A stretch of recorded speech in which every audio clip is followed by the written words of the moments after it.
Hi friends, എൻ്റെ പുതിയ വീഡിയോയിലേക്ക് എല്ലാവർക്കും സ്വാഗതം. ഇന്ന് ഞാനിവിടെ നിങ്ങൾക്ക് ഷെയർ ചെയ്യുന്ന റെസിപ്പി ഒരു പായസത്തിൻ്റെയാണ്.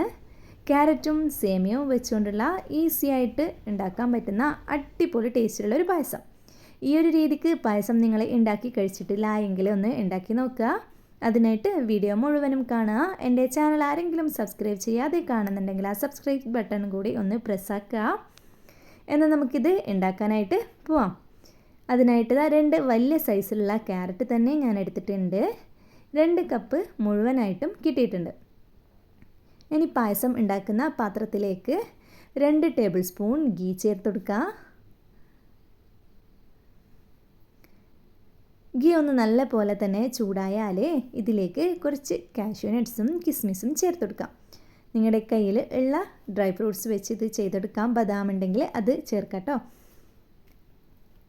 എൻ്റെ കയ്യിൽ ബാലൻസ് വന്നിട്ടുള്ള കുറച്ച് കാഷ്യൂം കിസ്മിസും മാത്രമേ ഉണ്ടായിട്ടുള്ളൂ. അതുകൊണ്ട് തന്നെ അത് ചേർത്ത് കൊടുക്കുന്നുണ്ട്. ഫസ്റ്റിൽ കാഷ്യൂ നട്ട്സ് ചേർത്ത് കൊടുത്ത് കുറച്ചൊന്ന് കളർ മാറി കിട്ടിയപ്പോൾ കിസ്മിസും അതിൻ്റെ കൂടെ തന്നെ ഇട്ട് കൊടുത്തൊന്ന് വറുത്തെടുത്തു. ഇനി ഈ ഒരു ഗീയിലേക്ക് തന്നെ നമ്മൾക്ക് ഗ്രേറ്റ് ചെയ്തിട്ടുള്ള ക്യാരറ്റ് ചേർത്ത് കൊടുക്കണം. എന്നിട്ട് മുഴുവനായിട്ടൊന്ന് മിക്സാക്കി കൊടുക്കുക. ഗീയൊക്കെ ഒന്ന് ക്യാരറ്റിലേക്ക് അബ്സോർബായി കഴിഞ്ഞാൽ നമുക്കിതിലേക്ക് പഞ്ചസാര ചേർത്ത് കൊടുക്കാം. മധുരമൊക്കെ ഓരോരാളെ ഇഷ്ടത്തിനനുസരിച്ച് ചേർക്കാം. പക്ഷേ ഞാനിപ്പോൾ ചേർത്ത് കൊടുക്കുന്നത് കറക്റ്റ് മധുരം തന്നെയാണ്. ഈ ഒരു അളവിൽ തന്നെ ചേർക്കാനായിട്ട് നോക്കുക. 1/4 കപ്പ് പഞ്ചസാരയാണ് ഞാൻ എടുത്തിട്ടുള്ളത്. അതിൽ നിന്നും 1/2 കപ്പ് ഇപ്പോഴും ചേർത്തെടുത്തു. 1/4 കപ്പ് ഇവിടെ ബാലൻസ് ആക്കി മാറ്റി വെച്ചിട്ടുണ്ട്. ഇത് നമുക്ക് പിന്നീട് പാലും വെർമിസെല്ലിയും കൂടി വേവിക്കുമ്പോൾ ആ ഒരു ടൈമിൽ അതിൽ ചേർത്ത് കൊടുക്കേണ്ടതാണ്. അങ്ങനെ പഞ്ചസാരയൊക്കെ നല്ല രീതിയിൽ തന്നെ മെൽറ്റായിട്ടുണ്ട്. ഈ ഒരു മെൽറ്റായിട്ടുള്ള ഈ ഒരു സിറപ്പൊക്കെ ഇല്ലേ, അതൊക്കെ നല്ല പോലെ തന്നെ വറ്റിക്കഴിയുന്നത് വരെ തന്നെ ഇളക്കി കൊടുത്ത് ക്യാരറ്റ് നല്ല പോലെ ഒന്ന് കുക്കാക്കി എടുക്കുക. നമ്മൾ ഇട്ടുകൊടുത്ത ആ ഒരു അളവിൽ നിന്നും ക്യാരറ്റ് വെന്ത് നേർപകുതിയിലേക്ക് മാറിക്കിട്ടണം. ഏകദേശം ഒരു 5-7 മിനിറ്റ് വരെയെങ്കിലും ഇളക്കി കൊടുക്കേണ്ടതായിട്ട് വരും. എനിക്കിതാ ഇവിടെ ക്യാരറ്റ് റെഡിയാക്കി കിട്ടിയിട്ടുണ്ട്. പഞ്ചസാരയുടെ സിറപ്പെല്ലാം വറ്റി ക്യാരറ്റ് നല്ല പോലെ വെന്തിട്ട് തന്നെയാണ് കിട്ടിയിരിക്കുന്നത്. ഇനി ഇത് നമുക്കൊരു പ്ലേറ്റിലേക്ക് മാറ്റി കൊടുക്കാം. എന്നിട്ട് ഞാൻ വീണ്ടും ഈ പാത്രം തന്നെയാണ് എടുക്കുന്നത്. ഇത് നല്ല രീതിയിൽ തന്നെ തുടച്ചെടുത്തിട്ട് ആ പാത്രം തന്നെ വെച്ച് കൊടുത്തിട്ടുണ്ട്. നിങ്ങൾക്കിനി വേണമെങ്കിൽ വേറെ പാത്രം എടുക്കാം. ഇനിതാ ഇതിലേക്ക് പാലാണ് ചേർത്ത് കൊടുക്കുന്നത്. 2 കപ്പ് പാലാണ് ചേർത്തിട്ടുള്ളത്.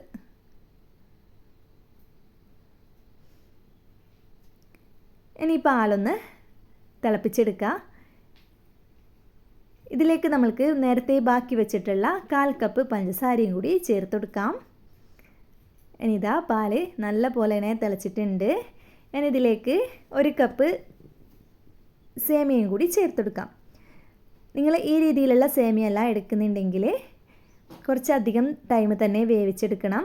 ഞാൻ ഇതാ കുനാഫ സേമിയല്ലേ, അതാണ് എടുത്തിട്ടുള്ളത്. അതാകുമ്പോൾ നമുക്ക് പെട്ടെന്ന് തന്നെ വെന്ത് കിട്ടും. ഒരു 2 മിനിറ്റൊക്കെ കൂടിയാൽ 2 മിനിറ്റ് അത്രയൊന്നും വേണ്ടി വരത്തില്ല. തേങ്ങാപ്പാൽ നിങ്ങൾ ചേർത്തിരിക്കുന്നില്ല, അതും കൂടി വെന്ത് വന്നാൽ 2 കപ്പ് പാൽ ചേർത്തില്ല തേങ്ങാപ്പാലാണ് ചേർക്കുന്നത് കൂടി ചേർത്ത് കൊടുത്താൽ മതി. അങ്ങനെ 3 കപ്പ് പശുവിൻ പാൽ തേങ്ങാപ്പാൽ ചേർക്കാത്ത ആൾക്കാരാണെങ്കിൽ ചേർക്കാം. തേങ്ങാപ്പാലും കൂടി ചേർത്തൊന്ന് തിള വരുന്ന ഒരു ടൈമിൽ നമുക്ക് റെഡിയാക്കി വെച്ചിട്ടുള്ള ക്യാരറ്റ് ഇതിലേക്ക് ചേർത്ത് കൊടുക്കാം. എന്നിട്ട് ഇതാ നല്ല പോലെ മിക്സാക്കി എടുക്കുക. നല്ല കളർഫുള്ളായിട്ടുള്ള ഒരു പായസമല്ലേ ഇത്. ഈ ഒരു കളറിൽ പായസം കാണൽ വളരെ കുറവല്ലേ. അങ്ങനെ ഇതാ മുഴുവനും മിക്സാക്കി കൊടുത്തിട്ടുണ്ട്. ഈ ഒരു ടൈമിൽ മധുരമൊക്കെ ഒന്ന് ചെക്ക് ചെയ്യുക. കുറവാന്ന് തോന്നുന്നുണ്ടെങ്കിൽ ഒന്ന് ചേർത്ത് കൊടുക്കാം. കറക്റ്റ് മധുരം തന്നെയാണ്. അങ്ങനെ നമ്മൾ റോസ്റ്റ് ചെയ്തിട്ടുള്ള കാഷ്യൂം കിസ്മിസും ചേർത്ത് കൊടുത്തിട്ടുണ്ട്. പിന്നെ 1 ടീസ്പൂൺ ഏലക്ക പൊടിച്ചതും കൂടി ലാസ്റ്റിൽ ചേർത്ത് ഒന്ന് മിക്സാക്കി ഫ്ലെയിം ഓഫാക്കി കൊടുത്തു. നല്ല രീതിയിൽ തിളപ്പിക്കാൻ പാടില്ല, തേങ്ങാപ്പാൽ ചേർത്തിട്ടുണ്ടെങ്കിൽ.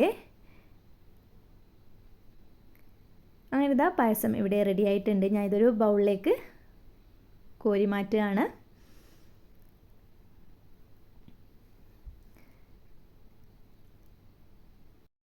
അങ്ങനെ നമ്മുടെ സേമിയ ക്യാരറ്റ് പായസം ഇവിടെ റെഡി ആയിട്ടുണ്ട്. വളരെ ടേസ്റ്റി ആയിട്ടുള്ള ഈ ഒരു പായസം എല്ലാവരും തന്നെ കുട്ടികൾക്കൊക്കെ ഉണ്ടാക്കി കൊടുത്ത് നോക്കുക. ഇതുവരെ കഴിക്കാത്തവരാണെങ്കിൽ ഒരിക്കലെങ്കിലും ഇതിൻ്റെ ടേസ്റ്റ് അറിഞ്ഞിരിക്കണം.